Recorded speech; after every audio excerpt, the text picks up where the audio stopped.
The practice. What we've tried doing, and as I'll go through this very fast, is mapping the methods in use at every stage of the innovation process. This is the simple device we've used. Those of you who are innovation experts will know all the arguments about the extent to which innovation is linear or non-linear, recursive, etc. But it's still easier to think of it as a series of stages from the things which prompt innovation, what makes you want to innovate in the first place, how do you generate creative ideas, how do you test them out, how do you then put them into business model, sustainable form, how do you grow them, and then how do you change whole systems. And in the open book of innovation, we looked at about 600 methods around the world, so about 100 each for these, and there are many, many others which we've been gathering in part through 6. So just, I'll go through these very quickly just to give you a flavour, not every single one. In terms of the prompts and triggers for innovation, what interests us is, can you be more systematic at forcing yourself to innovate?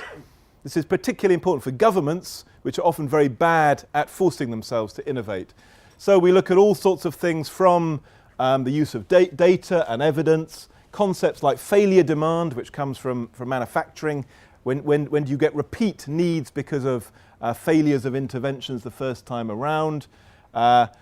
We have the sort of slightly quirky ones like complaints choirs from over the water in Helsinki, where people come together to sing about the things which annoy them. Increasing use of ethnography, user service journeys, and so on. But there's a lot of innovation around this whole field of prompts and triggers compared to a few years ago. Then a whole host of methods. How do you get more creative options? How do you ensure if you have a problem that you have 50 different ideas to try out rather than 2 or 3? Again, governments in particular are very bad at this. Big NGOs are very bad at this. And a whole host of creativity methods, prizes, A-teams, crowdsourcing, user-led design. There's the old TRIZ model from the Soviet Union, the engineering, creativity ideas. The Young Foundation hosts a thing called SI Camps, which brings together web designers and the social field to innovate creative new web platforms.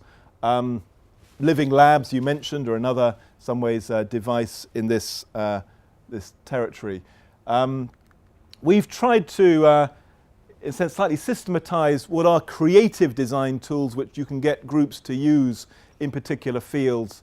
And again, probably isn't quite time to go through these. But we've been trying to demystify the creative process. I don't like the phrase out of the box anymore. I think if you analyze radical creative innovation, it usually decomposes to quite incremental steps, but pulled together in a systematic way. And this is one device to help groups of entrepreneurs or nurses or citizens to generate much more creative ideas around, let's say, care for the elderly or a transport system for a suburb. Lots of methods then of testing and prototyping. So from the software world, beta testing, simulations, the rapid prototyping ideas from design becoming much more widespread. So you don't try and over-design, over-plan. You move quickly into practice on a small scale and try things out and learn from that. And there's also the much more formalized end of randomized control trials and evaluations. And then I guess a lot of the work of organizations like mine and the Young Foundation has been about how do you turn all these into sustainable business models with revenue streams, program funding from governments, equity, quasi-equity, and so on. And then a whole set of ideas about growth and diffusion and spread, and then perhaps the most important and interesting ones are really about how do you change whole systems.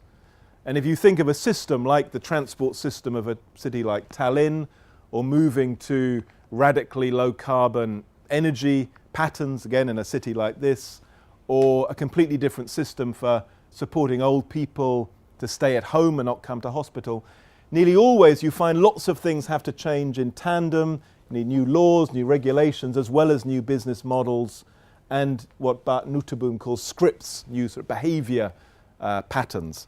And we found a lot of the traditional business innovation literature is very poor on this, as indeed in some ways is the NGO world. It sort of knows this intuitively, but perhaps not so systematically.